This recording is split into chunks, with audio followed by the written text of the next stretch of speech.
Magandang araw ulit sa inyo. So, nung nakaraan, tinalakay natin sa part 8 na alisin ng Diyos yung kalamidad na sumasalanta sa mga tao.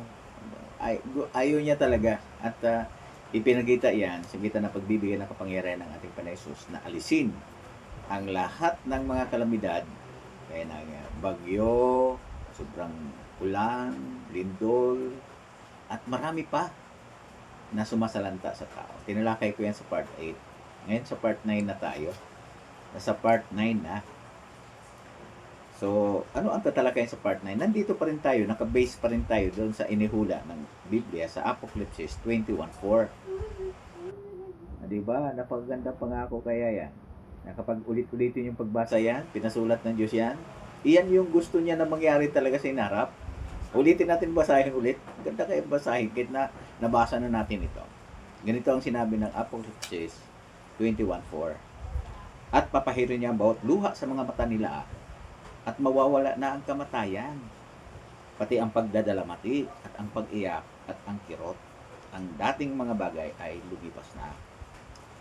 So, ang ganda pangako ng Diyos ay naharap, mawaalisin niya ang kamatayan. Tinalakay ko lang ng mga anong kamatayan ang nagdudulot sa tao, o sakit, pagtanda at digmaan. Tinalakay ko yan sa nakaraang mga episode na yon.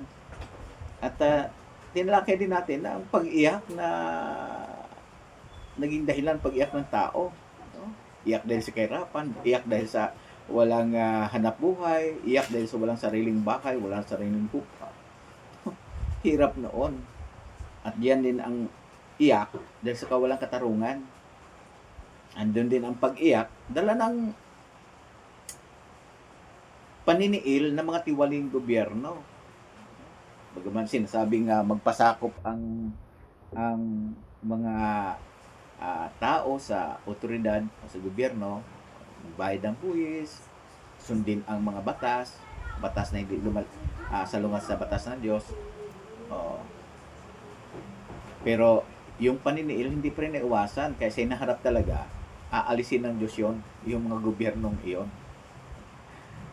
So, di ba nakakaaliw yon? Pero dito, natalakay natin yung pagdadalamhati din yung nakaraan, yung epekto ng mga kalamidad sa part 8. Ngayon tingnan natin yan yung mga dating mga bagay na lumipas na.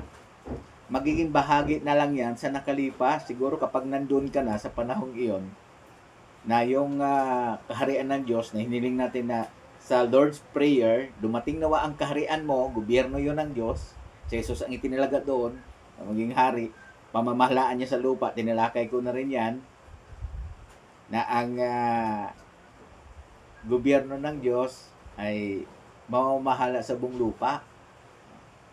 Apocalypse 5, 9, and 10. Sa loob ng 1,000 taon.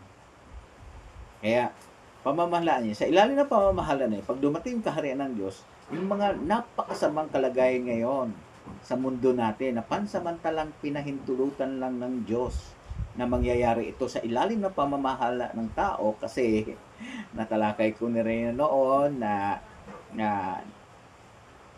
nagbangon si Satanas ng isyo na kayang pamahalaan ng tao ang sarili ng walang Diyos. Kaya nilang maging maligaya, panatag, payapa, maginhawa sa ilalim ng pamamahala ng tao na walang Diyos. Kaya tingnan mo ang pamahalaan natin ngayon. Batas ng tao ang sinusunod. Sila na mamahala talaga. Ginoon batas ng Diyos. Kaya gumagawa ang mga kongreso, senado ng batas. Sinusunod ng mga tao. At dapat na sundin natin kung hindi ito salungat sa inuutos ng Diyos. Siyempre, kapag salungat na, una mo ng Diyos bago ang tagapamahala. No? Eh, susundin mo na ang Diyos. Pero kung wala naman, sumunod talaga, magbigay ng buwis, o magbabayad ng buwis, no? Sumunod sa mga batas, bigyan ng karangalan ang mga taong namumuno, igagalang sila, huwag silang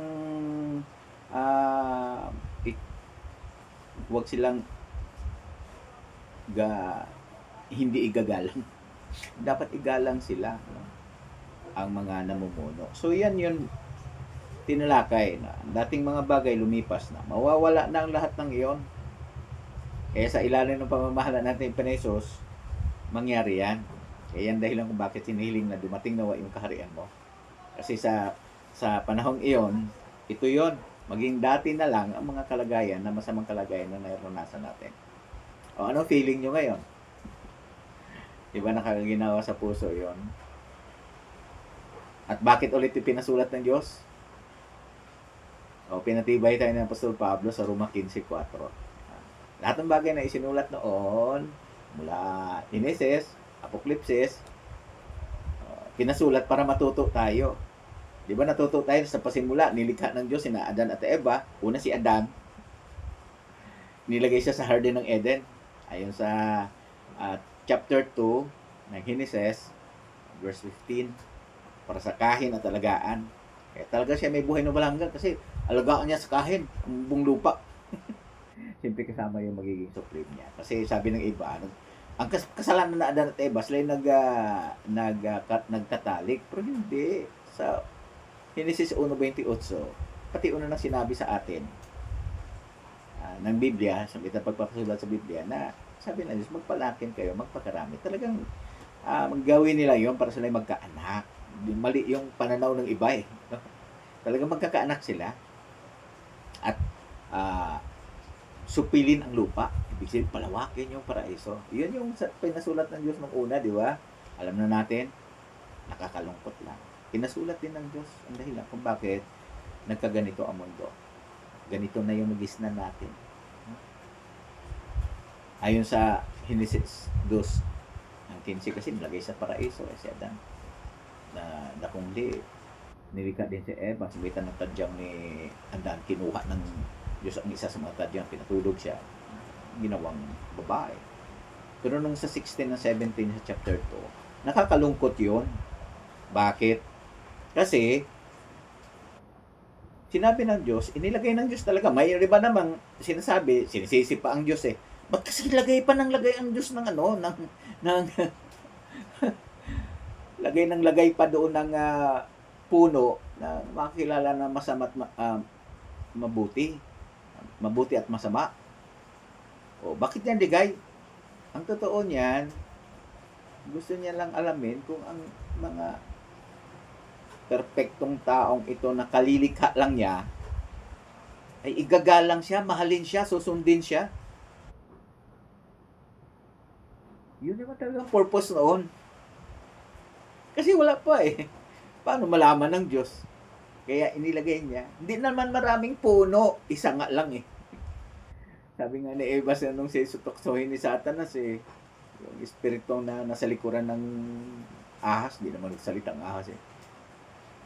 Sabi niya, lahat ng puno, pwede kami kumain maliban sa isa. Isa lang naman talaga ang pinagbabawal. Napakaraming prutas ngayon, masarap-sarap. Diba? Marami yan doon. Pero yung isa, hindi. Kasi sa Diyos yun. Para sa anak mo, anak, marami akong putahe dyan. Masasarap din yung putahe na yan. Pero itong espesyal na putaheng ito, sa amin lang to ng papa mo. Huwag nyo kainin. Ha? Ay, siyempre, kapag kainin niya ng anak, parang as kanilang dalawa yan eh. Magagalit sila, diba? Kawalang galang, kawalang respeto, kawalang pagmamahal sa magulang. Dahil ang pagsunod ay tanda ng pag-ibig o pagmamahal. Baliwala ang mga bagay na ginagawa ng anak. Kahit ano pang puri niya sa kanyang anak, magulang, kanyang ama at ina, walang kwenta yon kung hindi siya sumusunod. Ganon din sina Adan at Eva. Winalanggalang nila ang Diyos, hindi nila pinakitang mahal nila ang Diyos, kita ng pagsunod. Perfect sila eh. Sinuway nila. Kaya, di ba, pinasulat ng Diyos yan noon. Kaya, pinalaya sila, at sinabi ng Diyos nung sinabi, kapag kakain kayo niyan sa bunga ng puno na nagpakilala mabuti at masama, mamamatay kayo. Sabi ni Satanas, hindi kayo mamamatay. Sinungaling talaga Satanas, namatay siya na Adan at Eva eh. Tumanda eh. Bakit kaya hindi sila namatay kaagad doon sa araw na iyon?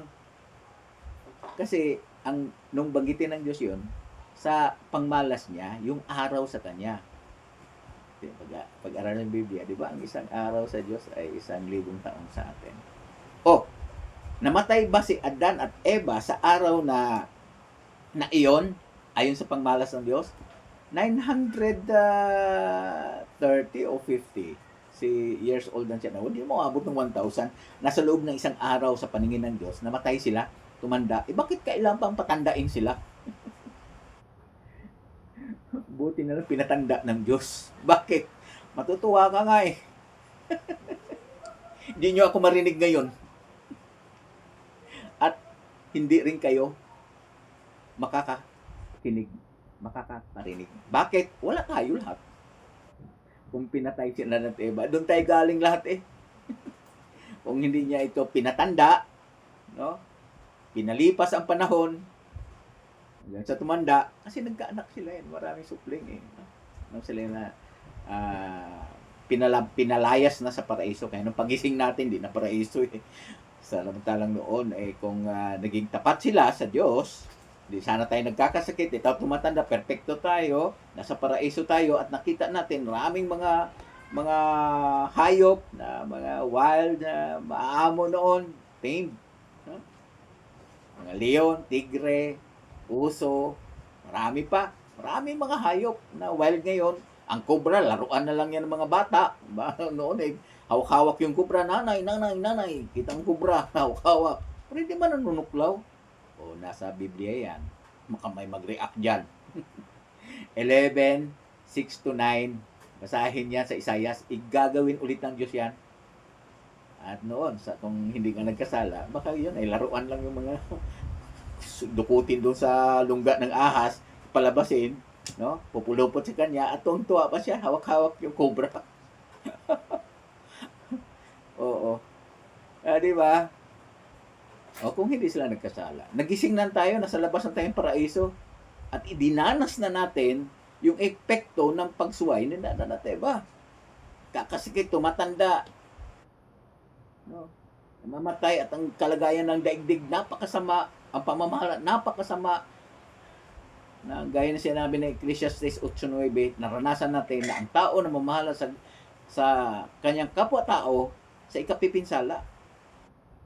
Yan ang naranasan natin ngayon. At ayon, may issue lang na nilulutas ang Diyos. Kaya ba pamalaan ng tao ang kanilang sarili na walang Diyos? Pinitulutan ng Diyos. Pero mayroon deadline. Lahat ng proyekto daw, kapag wala kang deadline, sablay. Di ba totoo yan? Sa mga proyekto, dapat may deadline. Kaya sa teacher eh, pass your paper on may time yon. No? May project ka, on this date. Lagi may deadline yan. At Diyos may deadline din sa mga kalagayang ito. Magkakaroon ng deadline. Para sa gayon, yan tinalakay ko na, ang dating mga bagay ay lumipas na. Ayon dyan sa Apocalypse 21:4, mangyari. Darating yung deadline. Anong deadline na yon? At ano ang mangyayari? Tinalakay natin sa susunod yan. Yung deadline na yan. Pero pansamantala, ito yung tinalakay ko eh. Napasingit lang yung deadline. Pero talakayin ko yan. No? Pangako yan.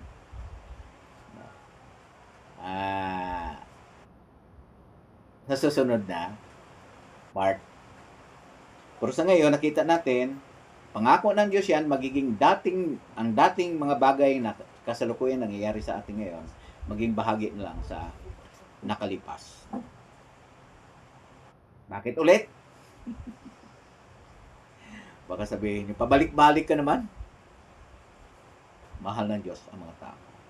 John 3:16, gayon na lamang pag-ibig ng Diyos sa sangkatauhan.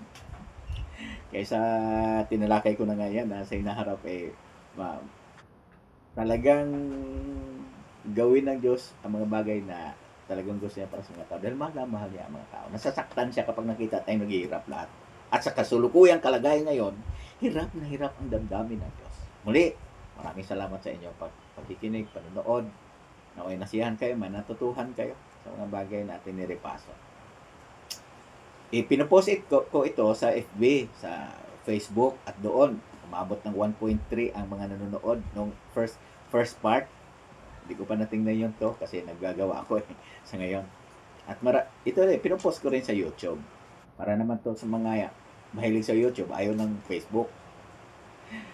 Ang purpose talaga nito, yung hindi napapaabutan ng mga sa pagbabahay-bahay. Di ba? Mayroong mga hindi na talaga napapaabutan. Lalo na yung mga nasa abroad. Di ba? At ang kanilang talagang naging libangan na yung cellphone. Galing sa trabaho, pagod na pagod. Kasi cellphone ka. Mababasa lang sa FB. Magiginhawaan din sila na may magandang mensahe pala talaga ng Diyos. At gusto niya talaga na marinig natin iyan. Para tayo maginhawaan. Magkaroon tayo ng pag-asa. Magandang araw.